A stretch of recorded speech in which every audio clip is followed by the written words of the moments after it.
दोस्तों, नॉर्वे की राजधानी ओस्लो में 18 मई 2026 को जो हुआ उसकी चर्चा पूरी दुनिया में हो रही है और निशाने पर है प्रधानमंत्री नरेंद्र मोदी कि वो मीडिया के सवालों से बचकर भागने की। सवाल सुनियोजित एजेंडे के तहत ही पूछा गया था और बाद में विदेश मंत्रालय ने ओस्लो में ही प्रेस कॉन्फ्रेंस कर इसकी बखिया भी उधेड़ी।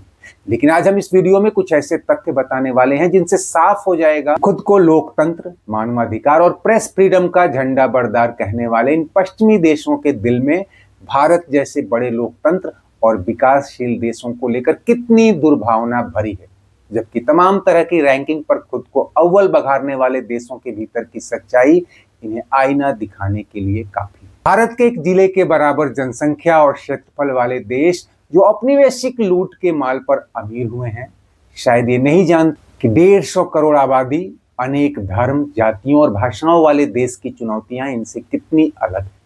फिर भी आज उन्हीं के पैमानों पर आईना दिखाने से पहले थोड़ा ये जान लें कि ओस्लो में आखिर हुआ क्या था। प्रधानमंत्री नरेंद्र मोदी की नॉर्वे के प्रधानमंत्री के साथ पारंपरिक ज्वाइंट प्रेस स्टेटमेंट जैसे ही खत्म हुई, एक नॉर्वेजियन महिला पत्रकार ने सवाल दागा। वो जवाब दिए बगैर जाने लगे तो महिला पत्रकार ने फिर पूछा कि प्रधानमंत्री मोदी, आप दुनिया के सबसे स्वतंत्र मीडिया के किसी भी सवाल का जवाब क्यों नहीं दे रहे? आपको बता दें कि नॉर्वे दुनिया के तथाकथित प्रेस फ्रीडम इंडेक्स में नंबर 1 है, जबकि भारत 197वें स्थान पर। अब ये घटना देखते ही देखते इतनी बड़ी सनसनी बन गई कि विदेशी मीडिया से लेकर देश में विपक्षी पार्टियों और उनका मुखपत्र बन चुके कुछ बड़े पत्रकारों और यूट्यूबर्स को बैठे बैठे मसाला मिल गया। उन्होंने इसे इतना लपेटा कि मोदी के यूरोपियन दौरे की तमाम उपलब्धियां इसी में दबकर रह जाएं। फिर वही जुमले उछाले गए कि मोदी ने अब तक कोई प्रेस कॉन्फ्रेंस क्यों नहीं की, भारत में अभिव्यक्ति की आजादी खतरे में है, इसे विदेशों में थू थू हो रही है, बला बला। इसके पहले कि उस नॉर्वेजियन फ्रीएस्ट प्रेस ईगो की कलई खोलें, पहले इन देसी अंध विरोधियों को आईना दिखा दें। तो डिजिटल तकनीक ने बीते 10 साल में प्रेस का स्वरूप बदल दिया है। आज हर आदमी के हाथ में मोबाइल कैमरा है और फेसबुक, इंस्टा, यूट्यूब पर जो चाहे वही पत्रकार है। लेकिन इन तमाम पूर्व पत्रकारों और बड़े यूट्यूबर्स की पत्रकारिता को देखकर क्या आप कह सकते हैं कि भारत में प्रेस की आजादी पर कोई रोक है? चुनावी कवरेज और विश्लेषण से लेकर मोदी सरकार के हर कदम पर उसे पानी पी पी कर कोसने वाले इन पत्रकारों के पुराने थंबनेल पर भी आप नजर डालें तो पाएंगे कि इनकी पत्रकारिता कितनी झूठी, बेबुनियाद और कई मामलों में घोर सांप्रदायिक और देशद्रोही भी है। जबकि इन्हें मोदी और भाजपा पर दिए गए तमाम बयानों और पूर्वानुमानों के लिए हर बार मुंह की खानी पड़ी। आप सोचिए, क्या डिजिटल मीडिया के इस युग में कोई सरकार किसी का मुंह बंद कर सकती है? ठीक है, मोदी ने प्रेस कॉन्फ्रेंस नहीं किया, लेकिन अगर कर ही ले तो ऐसा कौन सा सवाल है जो आप पूछ बैठेंगे और सरकार हिल जाएगी?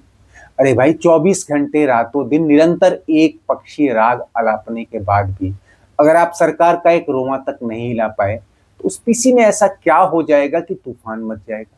मुझे लगता है कि इंग्लिश मोदी की कमजोरी है, इसलिए वो विदेशियों से डायरेक्ट डायलॉग करने से बचते हैं, वरना उनकी समझ और वाक्पटुता से हम सब परिचित हैं। संसद से लेकर तमाम मंचों पर हम उन्हें सुनते आए हैं।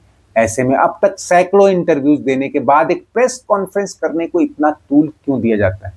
वैसे मुझे लगता है कि मोदी को एक पीसी जरूर करनी चाहिए और विदेशों में भी उन्हें किसी सवाल से भागने के बजाय हिंदी में ही सही पर दिल की बात रखनी चाहिए। हालांकि वो मौके नाजुक होते हैं, डिप्लोमेटिक शिष्टाचार और औपचारिकताओं में एक एक शब्द का अपना असर होता है। ये बात अंध विरोधी नहीं समझते, फिर भी किसी पत्रकार के सवाल से भागने के बजाय पहले उसके सवाल को द्विभाषीय से समझकर अपनी भाषा में ही जवाब देना चाहिए। पुतिन, शी जिनपिंग भी इंग्लिश नहीं बोलते, तो क्या उनकी बात को वर्ल्ड मीडिया तवज्जो नहीं देती? मोदी ने कुछ मौकों पर ऐसा किया भी है और अमेरिका में ऐसे ही ज्वाइंट स्टेटमेंट के दौरान मानवाधिकार और लोकतंत्र पर एक पत्रकार का मुंह भी बंद कर दिया था। तो अब जब उनकी छवि ग्लोबल लीडर की बन गई है तो उन्हें ऐसा रुख नहीं दिखाना चाहिए। वैसे सोशल मीडिया का युग है, ये सोशल मीडिया ही है जिसने बीबीसी, न्यूयॉर्क टाइम्स और टेलीग्राफ जैसे उन तमाम मीडिया संगठनों की बायस्ड पत्रकारिता को बेनकाब किया है। अब वो दिन गए कि आप भारत के किसी कोने में कोई कैमरामैन भेजकर उल जुलूल रिपोर्टें लिखवाएंगे और अपना उल्लू सीधा करते रहे। यहाँ एक आदमी झूठ दिखाता है तो वहीं तुरंत दूसरे का वीडियो उसकी काट कर देता है। खैर, हम लौटते हैं खुद को फ्रीएस्ट प्रेस कहने वाले इन देशों के भीतर प्रेस फ्रीडम पर। लेकिन उससे पहले जरा विदेश मंत्रालय की ओर से आयोजित प्रेस कॉन्फ्रेंस में भारत का जवाब सुनिए कि कैसे उन्होंने नॉर्वेजियन पत्रकार के इस सवाल पर कि हम भारत पर क्यों भरोसा करें, प्रवक्ता ने इस सवाल का कैसा और कितने तसल्ली बख्श तरीके से जवाब दिया कि वह प्रेस कॉन्फ्रेंस छोड़कर ही भाग गई। I am wondering, as we strengthen our partnership, why should we trust you? Can you promise that you will try to stop the human rights violations that goes on in your country? And also, will the Prime Minister start taking critical questions from the Indian press at some point in the future? That. But let me tell you this, we are 1/6 of the total population of the world, but not 1/6 of the problems of the world. We have a constitution which guarantees the rights of the people, fundamental rights of the people. You asked a question, don't ask me to answer in a particular way. दोस्तों, सवाल पूछना जितना बड़ा press freedom है, जवाब नहीं सुनना उतना ही बड़ा एंटी फ्रीडम माना जाना चाहिए। ये क्या कि आप अपने एजेंडे के अनुरूप सवाल तो थोप दें, लेकिन उम्मीद करें कि जवाब भी आपके एजेंडे के अनुरूप ही आए। दोस्तों, जिस प्रेस फ्रीडम रैंकिंग का आज कुछ देश और पत्रकार ढिढोरा पीट रहे हैं, उसे रिपोर्टर्स विदाउट बॉर्डर्स नाम का एक एनजीओ जारी करता है। इसके अपने पैरामीटर्स हैं, लेकिन ऐसा भी क्या कि एक विशाल बहुलवादी बहुभाषी देश के प्रेस फ्रीडम का आकलन एक कटोरे भर के देश के पैमानों पर कर डाले। खैर, इस रैंकिंग में नॉर्वे पहले, नीदरलैंड्स दूसरे, एस्टोनिया तीसरे और इसी तरह Denmark, Sweden, Finland, Ireland, Switzerland जैसे यूरोपीय देश टॉप पर हैं। इनमें से कई देश मिलाकर भी भारत के किसी बड़े राज्य के बराबर नहीं है। इनके मुताबिक प्रेस फ्रीडम में भारत का स्थान 157 है और वो इस मामले में पाकिस्तान, बांग्लादेश से भी गया गुजरा है। सीरिया, रवांडा, लीबिया, युगांडा जैसे देशों को भी भारत से ऊपर स्थान दिया गया है और इसी से इस रैंकिंग की विश्वसनीयता पर सवाल उठते हैं। पिछले कुछ वर्षों में कोलकाता से निकलने वाले इस अखबार की विद्वेषपूर्ण हेडलाइंस को देखकर कोई भी कह सकता है कि यहाँ फ्रीडम ऑफ प्रेस की कमी नहीं है। पहले बात उस नॉर्वे की, जहां की मीडिया को गर्व है कि वो प्रेस फ्रीडम में नंबर 1 है। खुद ये रैंकिंग देने वाले आरएसएफ की रिपोर्ट कहती है कि नॉर्वे में पत्रकारों के लिए शारीरिक खतरा कम है, लेकिन ऑनलाइन धमकियां और हैरेसमेंट आम बात है। कई पत्रकारों ने सेल्फ सेंसरशिप की शिकायत की है। राजघरानों से जुड़े स्कैंडल जैसे फ्यूचर क्वीन के एप्स्टीन कनेक्शन या बेटे के केस में रिपोर्टिंग में देरी और दबाव की खबरें। नीदरलैंड, एस्टोनिया, स्वीडन सहित कई यूरोपीय देशों में यूक्रेन वॉर के दौरान प्रेस पर दबाव, उन्हें मिस इन्फॉर्मेशन देने और मिसगाइड करने की शिकायतें आई। इन देशों में राष्ट्रीय सुरक्षा से जुड़े मसलों पर सूचना पर कई तरह के नियंत्रण हैं। स्वीडन में तो एक धर्म विशेष की किताब जलाने के मामले में कई मीडिया संगठनों और पत्रकारों को धमकियां मिली।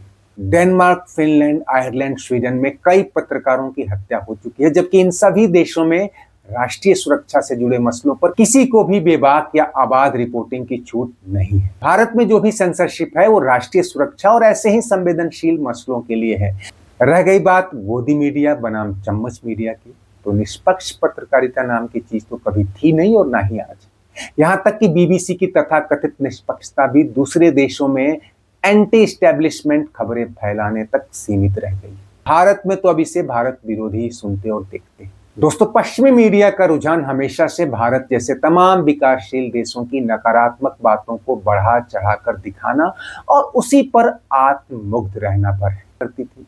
पहले काम विदेशी न्यूज एजेंसियों के माध्यम से होता था, फिर कुछ रेडियो और टीवी चैनल आए, लेकिन अब डिजिटल क्रांति और सोशल मीडिया ने इनकी कलई खोलनी शुरू कर दी। नॉर्वे की जिस महिला पत्रकार ने पीएम मोदी को घेरने की कोशिश की, उसके अखबार के डिजिटल प्लेटफॉर्म पे फॉलोअर्स की तादाद बमुश्किल 50,000 है, जबकि अकेले मोदी के इंस्टाग्राम फॉलोअर्स की संख्या 100 मिलियन यानी 10 करोड़ है। नॉर्वे की कुल जनसंख्या यानी 55 लाख से करीब 20 गुना ज्यादा। इसी तरह यूट्यूब और फेसबुक पर उनके 3-3 करोड़ फॉलोअर्स। इन फॉलोअर्स में से हजारों डिजिटल क्रिएटर्स और फ्रीलांसर्स हैं जिनकी अपनी फॉलोइंग और सब्सक्राइबर्स की संख्या मिलियंस में है। ऐसे में खुद को प्रेस फ्रीडम फाइटर की तरह दिखाने भर से किसी की प्रेस वैलिडिटी साबित नहीं हो जाती और शायद सोशल मीडिया पर ये बातें अब साफ हो चुकी होंगी। दोस्तों, चलते चलते वीडियो लाइक और शेयर तो करें ही, अगर चैनल सब्सक्राइब नहीं किया है तो वो भी कर लें। धन्यवाद।